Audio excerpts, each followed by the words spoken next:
Hello বন্ধুরা, তোমরা যারা যারা এখনো চ্যানেলটি সাবস্ক্রাইব করনি তারা প্লিজ প্লিজ চ্যানেলটি সাবস্ক্রাইব করে রেখো। লাইফ পার্টনার গল্পের পঞ্চমতম অংশ। সারা বিকেল আমরা ফ্রেন্ডসরা মিলে ঘুরলাম, চটপটি খেলাম, হাওয়াই মিঠাই খেতে আমার বেশ লাগে। স্কুল পেরিয়ে আসার অনেকদিন পর ফ্রেন্ডসরা মিলে এমন মধুর কিছু সময় কাটালাম, নিজেকে একদম মুক্ত পাখির মতো মনে হচ্ছিল। এই কয়দিন আম্মুর শরীর নিয়ে টেনশনে ছিলাম, বাসায়ই কাটিয়েছি প্রায় ছুটির বেশিরভাগ। এখন বিকালটা এভাবে উপভোগ করে নিজের মনটা অনেক হালকা লাগছিল। সন্ধ্যার আগে দিয়ে বাসায় ফিরে আসলাম, খুব ক্লান্ত। আম্মু ঠিকই বলে, আমার নাচানাচি করার একটা বাহানা হলেই হয়, মন চাই সবসময় উড়ে বেড়াই। বাসায় ঢুকে দেখলাম আম্মুর সব স্ন্যাক্স রাখা পিরিচ বাটি প্লেট পরিষ্কার করছে। হাতের ব্যাগটা টেবিলের উপর রেখে সোফায় গা এলিয়ে শুয়ে পড়লাম। কি নবাবজাদি ঘোরাফেরা হলো? আম্মু, জানো আজকে অনেক এনজয় করেছি। ফুপারা কখন গেল আম্মু?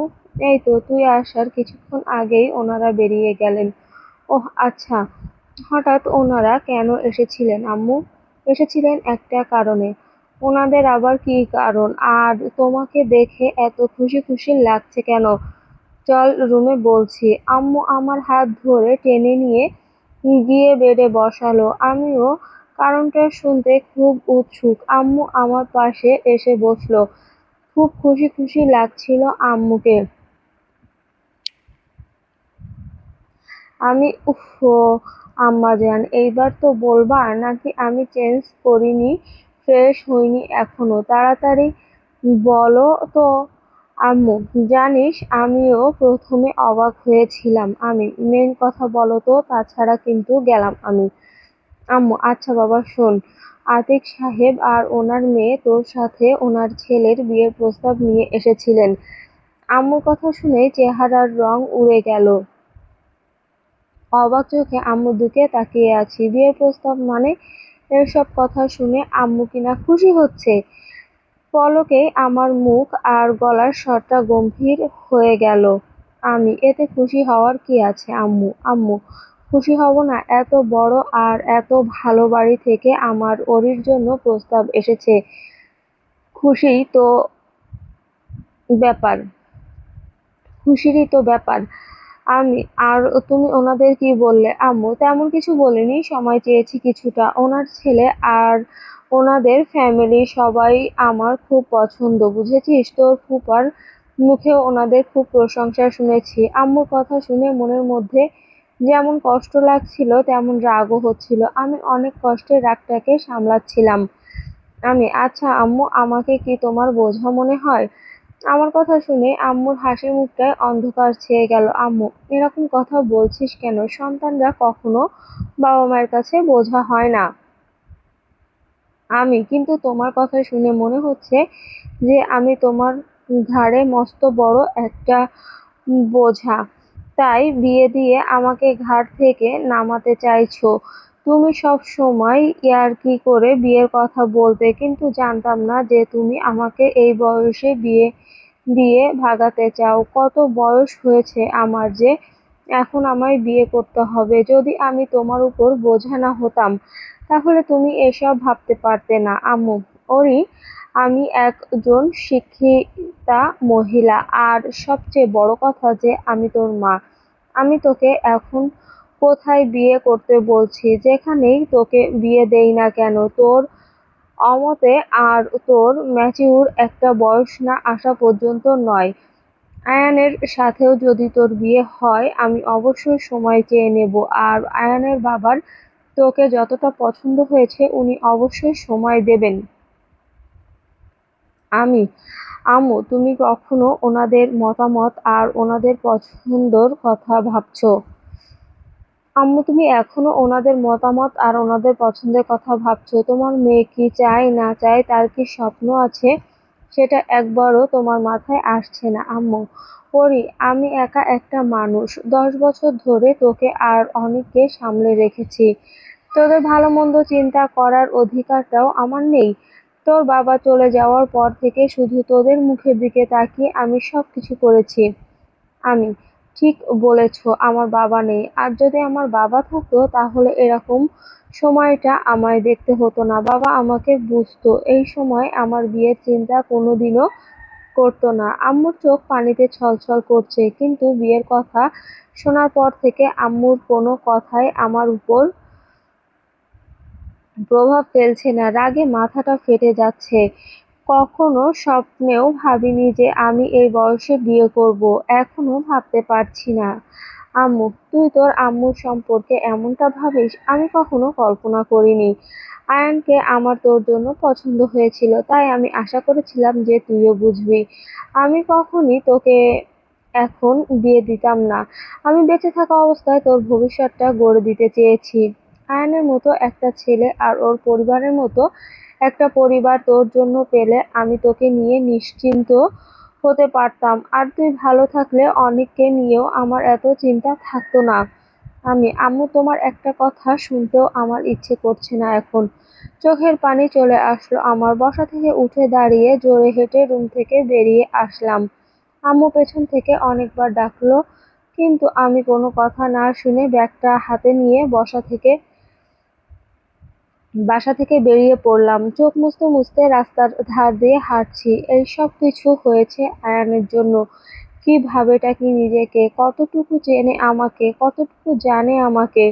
2 দিন দেখা না হতেই বাবা আর বোনের হাত দিয়ে বিয়ের প্রস্তাব পাঠায়। বিয়ে কি খেলা নাকি? আমার মাও তো কম না।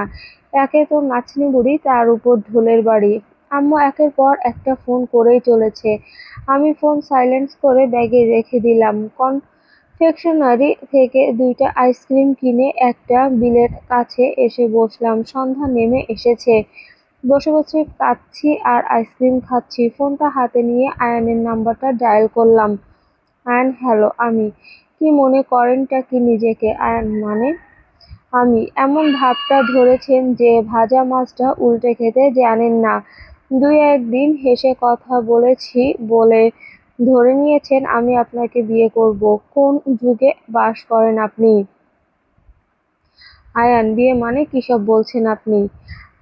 একদম ঢং করবেন না। আজ শুধু আপনার আর আপনার ফ্যামিলির জন্য আমি আমার আম্মুর সাথে প্রথম খারাপ ব্যবহার করেছি। আয়ান, আপনি কি বলছেন? আমি সত্যি বুঝতে পারছি না। আপনার বুঝতে হবে না, অনেক বেশি বুঝে ফেলেছেন। শুধু আমার পিছুটা ছাড়ুন বলেই ফোনটা কেটে দিলাম। একটু পরে অনেক ফোন করলো। আমার কারো সাথে কথা বলার এখন একদমই ইচ্ছে নেই। খানিকক্ষণ বাদে আয়ানের ফোন থেকে কল আসা শুরু করলো। লজ্জা শরম কিচ্ছু নেই। এতটা কথা শোনালাম, তারপরেও কোনো মুখে উনি ফোন করছেন। কোনো কল রিসিভ না করে আমি বিলের ধারে বসেই রইলাম। প্রায় ঘন্টাখানেক পর একটা গাড়ির লাইট এসে মুখে পড়ল। আমি পাশ ফিরে তাকিয়ে দেখলাম আয়ান আমার দিকে দৌড়ে আসছে। আমি বসা থেকে উঠে দাঁড়িয়ে চোখে মুখে রাগ নিয়ে ওনার দিকে তাকিয়ে আছি। উনি আমার কাছে এসে কোমরে হাত দিয়ে হাঁপাতে লাগলেন। ওনার চোখ মুখে টেনশনের ছাপ। আপনি এখানে কি করছেন? আয়ান, আপনি ফোন রিসিভ করছিলেন না কেন? কয় জায়গায় আপনাকে খুঁজেছি আমি। কে বলেছে আপনাকে খুঁজতে? আমায় এসেছেনটা কেন এখানে? আয়ান, দেখুন, এখন অ্যাগ্রিউ করার সময় নয়। প্লিজ বাসায় চলুন। এক্সকিউজ মি, আমি আপনার বাসায় কেন যাব? আয়ান, আমার বাসায় নয়, আপনার বাসায় যাবেন। চলুন, আপনার মা অসুস্থ হয়ে পড়েছেন। একদম বাজে কথা বলবেন না। অ্যান্ড প্লিজ বিশ্বাস করুন। হঠাৎ অনিকের ফোন আসলো। আমি তাড়াতাড়ি ফোন রিসিভ করলাম। অনিক, আপু কোথায় তুমি? তাড়াতাড়ি বাসায় আসো, আম্মু অসুস্থ হয়ে পড়েছে, আম্মুর জ্ঞান ফিরছে না।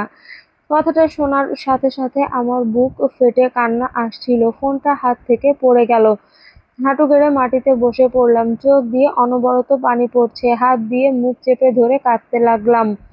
আয়ানও আমার সামনে হাঁটু গেড়ে বসে আমার ফোনটা মাটি থেকে তুললেন। অ্যান্ড প্লিজ এভাবে ভেঙে পড়বেন না। আপনার মায়ের এখন আপনাকে প্রয়োজন, তাড়াতাড়ি চলুন। আমি কিছু না বলে বসা থেকে উঠে দাঁড়ালাম। মেইন রোডের কাছে এসে রিক্সা খুঁজতে লাগলাম। আয়ানও এসে আমার পাশে দাঁড়ালেন। অ্যান্ড প্লিজ আপনি আমার সাথে চলুন, আমি গাড়ি নিয়ে এসেছি, তাড়াতাড়ি পৌঁছে যাবেন, না করবেন না। আমি দেরি না করে ওনার কথা মতো গাড়িতে গিয়ে বসলাম। আয়ান খুব ফাস্ট ড্রাইভ করছে। চোখে পানির কারণে আমি সবকিছু ঝাপসা দেখছি। কেঁদেই চলেছি। আয়ান আমার দিকে একটু পরপর তাকাচ্ছে আর সান্ত্বনা দিচ্ছেন। একটু আগে আম্মুর সাথে আমার বলা সব কথাগুলো মনে পড়ছিল। ছি, আমি এতটা খারাপ ব্যবহার কিভাবে করলাম আম্মুর সাথে? এতটা নীচ প্রকৃতির কথা কিভাবে বললাম? যেই মা একা এতটা বছর তার সর্বোচ্চ দিয়ে আমায় আগলে রেখেছে, আমি তার মমতার উপরই প্রশ্ন উঠালাম। আম্মুর এমন অবস্থা আমার জন্যই হয়েছে, আমিই দায়ী। মরে যেতে ইচ্ছে করছে এখন। আম্মুর তখনকার ছলছল চোখের কাঁদো কাঁদো চেহারাটা আমার চোখের সামনে ভাসছে। এইসব ভাবতে ভাবতে বাসায় পৌঁছে গেলাম। গাড়ি থেকে নেমে দৌড়ে ভিতরে যেতেই গেটের সামনে হোঁচট খেয়ে পড়ে গেলাম। খুব ব্যথা পেলাম পায়ে। আয়ান দৌড়ে আসলো আমার কাছে। এসে আমার দিকে হাত বাড়িয়ে দিলেন। আমি ওনার হাত না ধরে একাই উঠে দাঁড়ালাম। খুব ভালোভাবে দাঁড়াতে পারছিলাম না। এক পা দুপা সিঁড়ি দিয়ে উঠছি, কিন্তু পায়ে ব্যথা পাওয়ার কারণে ব্যালেন্স আউট হয়ে যাচ্ছিল। পেছনে তাকিয়ে দেখি আয়ান আমাকে না ছুঁয়েই আমার পেছনে দাঁড়িয়ে হাত জোড়া সোজা করে রেখেছে যাতে আমি পড়ে না যাই। আমি একবার ওনার দিকে তাকিয়ে কিছু না বলে রেলিং ধরে উঠতে লাগলাম। আয়ানও আমার পেছনে পেছনে উঠে এলেন। বাসায় ঢুকে সোজা আম্মুর রুমে ঢুকে দেখি আম্মু বেডে শুয়ে আছে, জ্ঞান নেই। আমি গিয়েই আম্মুর পায়ের কাছে বসে আম্মুর পা জড়িয়ে কাঁদতে শুরু করলাম। আয়ান পাশে দাঁড়িয়ে আছেন। একটু পর ফুপা এসে আমাকে তুলে আমার চোখের পানি মুছে মাথায় হাত বুলিয়ে দিল। ফুপা আয়ানের সাথে কিছু কথা বলে ঔষধ আনতে চলে গেলেন। আয়ান আমার দিকে তাকিয়ে আছেন। আমিও দাঁড়িয়ে ওনার দিকে তাকিয়ে আছি। উনি আমার কাছে এসে দাঁড়ালেন। আয়ান, আমি আপনার সাথে কিছু জরুরি কথা বলতে চাই। জাস্ট 5 মিনিট, এর বেশি সময় নেব না। আমি কোনো উত্তর না দিয়ে আম্মুর রুমের বারান্দায় এসে দাঁড়ালাম। আয়ানও আমার পেছনে পেছনে বারান্দায় এসে দাঁড়ালেন। কিছুক্ষণ দুজনই চুপ করে রইলাম। তারপর উনি বলা শুরু করলেন, আয়ান, আই এম সরি। আমি অবাক হয়ে ওনার মুখের দিকে তাকালাম। উনি পকেটে হাত রেখে দাঁড়িয়ে সামনের দিকে তাকিয়ে কথা বলছিলেন আর আমি ওনার মুখের দিকে তাকিয়ে আছি। বিশ্বাস করুন, আমি জানতাম না যে আমার ফ্যামিলি আপনার বাসায় এসব বিয়ের কথা বলতে আসবে। আমার সামান্য ধারণাও ছিল না। আমার সাথে আমার ফ্যামিলির এই বিষয়ে কোনো কথাই হয়নি। আপনি ফোন করার পর আমি আমার বোনের কাছ থেকে জানতে পারি আপনার ফুফার সাথে আমার বাবার মিটিং ছিল, কিন্তু আপনার মা অসুস্থ হয়ে পড়ায় আপনার ফুফা আমার বাবাকে ফোন করে ওনার না আসতে পারার কথাটা জানায়। তারপর আব্বু আমাকে আপনাদের বাসায় যেতে বলেছিল। আপনাদের বাসায় এসে শুনি আপনি বাসায় নেই আর কারো ফোনও রিসিভ করছেন না। তখন আমি আপনাকে খুঁজতে বেরিয়েছিলাম। আমি আমার ফ্যামিলির তরফ থেকে আপনার কাছে ক্ষমা চাইছি। আমি অবাক হয়ে ওনার দিকে তাকিয়ে আছি। উনি আমার দিকে একবারও তাকাচ্ছেন না। গম্ভীর গলায় কথাগুলো বলছিলেন। আমার আর আমার ফ্যামিলির কারণে আপনার মায়ের বা আপনাদের কোনো ক্ষতি হলে আমি নিজেকে কখনো মাফ করতে পারবো না। আপনি প্লিজ আমার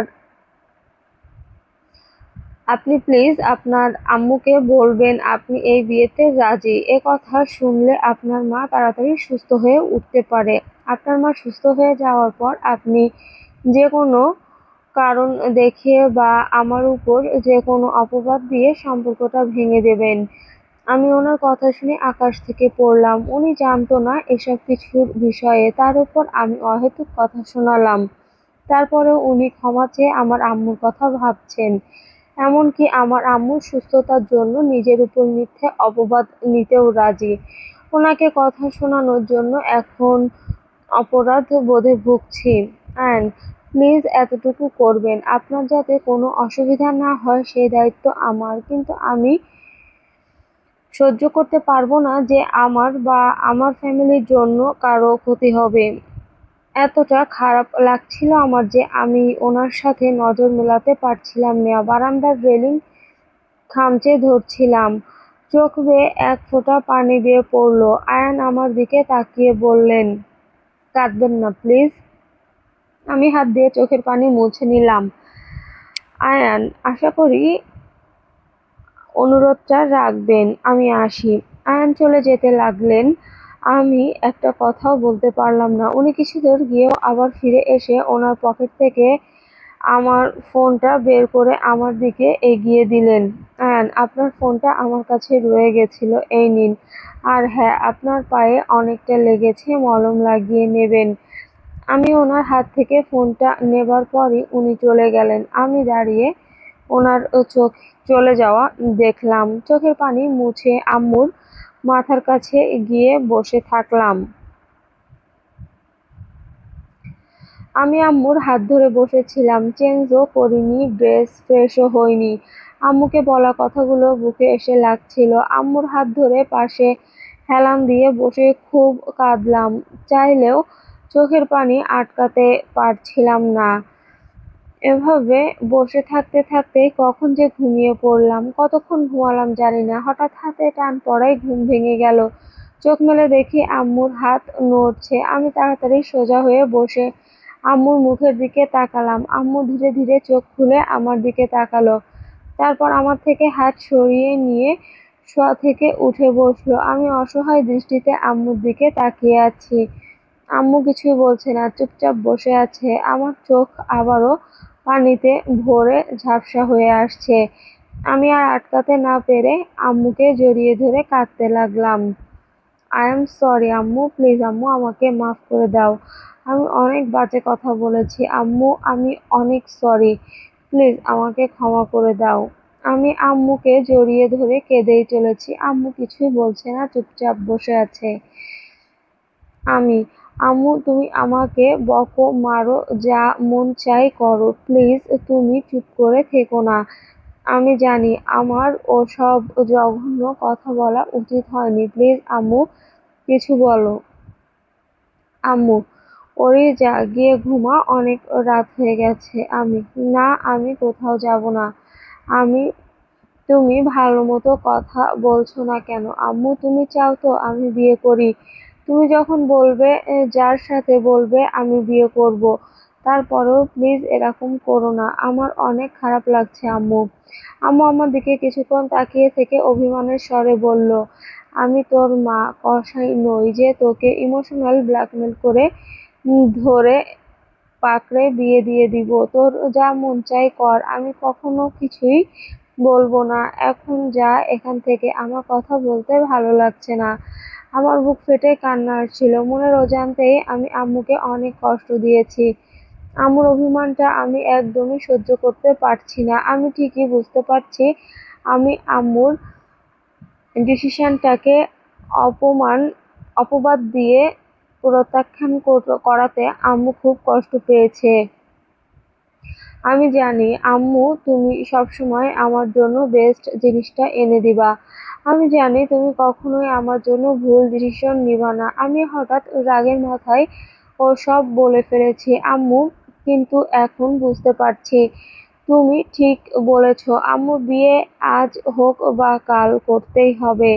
তোমার যেহেতু আয়ান আর আয়ানের ফ্যামিলিকে পছন্দ হয়েছে, তুমি নিশ্চয়ই কিছু ভেবে চিন্তে ডিসিশন নিয়েছো। আম্মু কতক্ষণ আমার দিকে তাকিয়ে চেয়ে থাকলো, কিছুই বলল না। আমি, আম্মু তুমি কাল ওনাদের ফোন করে বলে দিও আমি রাজি এই বিয়েতে।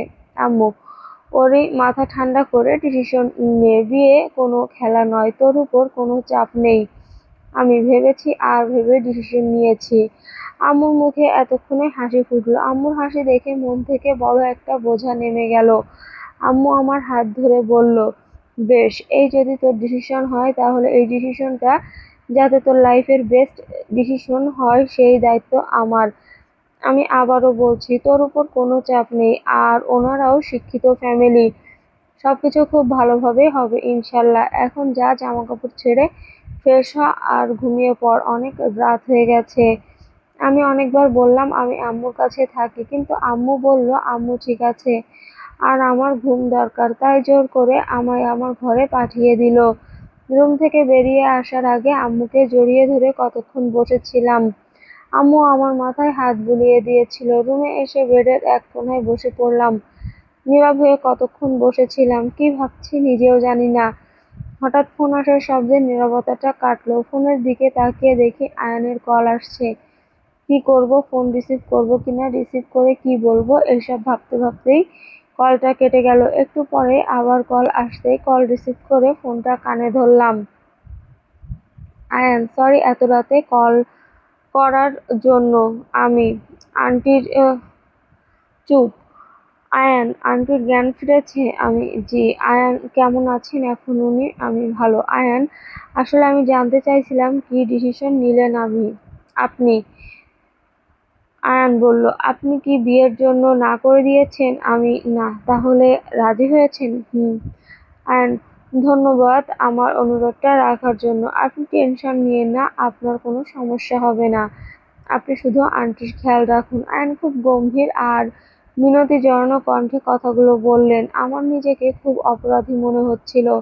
এত ভালো একটা মানুষের সাথে আমি কি জঘন্য একটা ব্যবহার করলাম, আর এখনো কি করছি আমি নিজেও জানি না। মুখে হাত দিয়ে শব্দ না করে ফুপিয়ে কাঁদতে লাগলাম।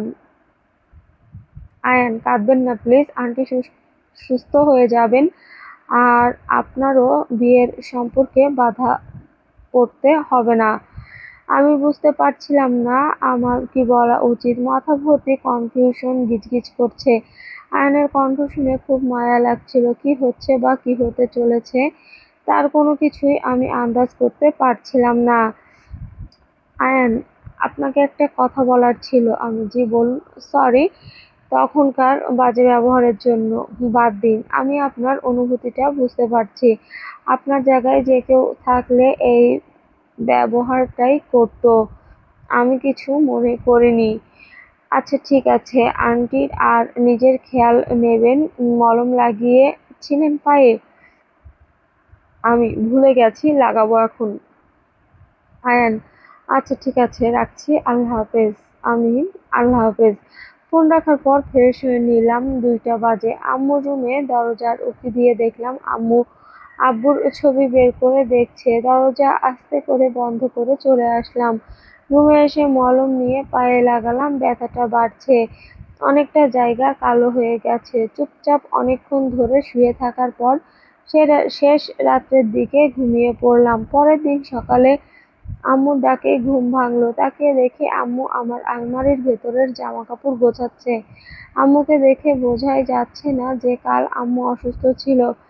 আমি উঠে বসে আম্মুর দিকে তাকিয়ে মুচকি হাসলাম। আম্মু, আরে ওঠ রে বাবা, আর কত ঘুমাবি? আম্মুর মুখে নরমাল কথা শুনে কি যে ভালো লাগছিল। মায়েরা বুঝি এমনই হয়, এক মুহূর্তেই সন্তানের বড় বড় ভুল ক্ষমা করে দেয়। কিন্তু আজ আম্মুর মুখে হাসি আর এই নরমাল ব্যবহারের একমাত্র ক্রেডিট হলো আয়ানের। ওনার আইডিয়ার কারণেই হয়েছে। যদিও বা জানি না সামনে কি হবে। তখন আয়ানের কথা শুনে মনে হচ্ছিল ওই মুহূর্তে সেটা করাই ঠিক হবে। আমার নজরে আয়ানের জন্য সম্মানটা বেড়ে গিয়েছে। আম্মু তোমার শরীর কেমন এখন? আম্মু এসে আমার পাশে বসলো। ওইসব ছাড়, আমি ঠিক আছি। আসল কথা শোন। বলো। একটু আগে আতিক ভাইকে ফোন করে বললাম যে তুই রাজি। জানিস না উনি কত খুশি হয়েছেন। সময় চাওয়ার কথাটা তুলতেই উনি এক কথাই বলে দিলেন, আপা যত সময় লাগে নিন, পড়াশোনাটা খুব জরুরি। আমার ছেলেরও এখনো মাস্টার্স কমপ্লিট হয়নি। সব মিলিয়ে সময় তো লাগবেই। কিন্তু আরিয়ানার মতো মেয়েকে আমি আমার ছেলের জন্য হাতছাড়া করতে চাইনি। তাই আগেই সব ঠিক করে রাখলাম। আম্মু এক নিঃশ্বাসে কথা বলেই যাচ্ছে। আম্মুর খুশিটা আম্মুর চেহারায় স্পষ্ট বোঝা যাচ্ছে। আমি শুধু মুখে হাসি ঝুলিয়ে আম্মুর কথা শুনছিলাম। আম্মু, আয়ানও বেশ দেখতে, তাই না বল? কত ভদ্রভাবে কথা বলে। আমি হুম। আম্মু, ওর বড় বোনটাও ভারী মিষ্টি। সব মিলিয়ে আমার ওরির জন্য বেস্ট একটা সম্পর্ক। সবথেকে জরুরি কথা তো ভুলেই গেলাম, আজ লাঞ্চে আয়ানের ফ্যামিলিকে ইনভাইট করেছি। তোর ফুপিরাও সবাই আসবে। 2 ফ্যামিলি মিলে সামনাসামনি কিছু কথা বলে নেওয়া ভালো। এখন উঠ, চল আমায় কাজে একটু সাহায্য করবি, চল। তুমি যাও, আমি আসছি। আম্মু চলে গেল। আমি সবকিছু খুব সহজভাবে নেওয়ার চেষ্টা করছি। ছেলেমানুষিটা বাদ দিতে হবে। ছেলেমানুষির কারণেই আমার সাথে সব সমস্যাগুলো হয়। আম্মু এতটা খুশি যে কি রেখে কি করবে বুঝতে পারছে না। অসুস্থ শরীর নিয়ে যে কতগুলো আইটেম রান্না করলো, আমিও কিছুটা হেল্প করলাম। ফুপি, ফুপা, প্রীতি, প্রিয়ার সবাই আসার পর ফুপি রান্নাঘরে ঢুকলো। ফুপি রান্নাঘরে ঢোকার পর আমাকে রুমে পাঠিয়ে দিল রেডি হতে। এত রেডি হওয়ার কি আছে বুঝি না। সবাই মিলে বাসায় খুব হইচই লেগেই আছে। আজকেও ফ্যামিলির ছোট্ট একটা গেট টুগেদার বলা যায়। আর উপর তার উপর আয়ানের ফ্যামিলিও আসছে। আমাদের ফ্যামিলিতে ছোট বড় অকেশন লেগেই থাকে। কারো বার্থডে, কারো ফ্যামিলি পিকনিক, কখনো ফ্যামিলি পিকনিক, ফ্যামিলি হলিডে, এই সবই আর কি। আমি রুমে আসার পর ফুপা আমার ঘরে আসলো। জিজ্ঞেস করলো এইসব কিছু আমার সম্মতিতে হচ্ছে কিনা বা আমি ভেবেচিন্তে করছি কিনা। ফুপাকে বোঝালাম আমি নিজে থেকেই রাজি হয়েছি। ফুপা কিছু উপদেশ দিয়ে রুম থেকে বেরিয়ে গেল। ফুপা যাওয়ার পর আমি শাওয়ার নিয়ে নিলাম। তারপর ডার্ক ম্যাজেন্টা কালারের একটা সালোয়ার কামিজ পরে চুল শুকালাম। আয়নার সামনে দাঁড়িয়ে চুল শুকাচ্ছি, আঁচড়াচ্ছি, আর আমার দিলবার দুইটা আমার বেডে উঠে লাফাচ্ছে। আমি চুল আঁচড়িয়ে ডান দিকে সিঁথি করে পাঁচ ক্লিপ দিয়ে সামনের চুল আটকালাম আর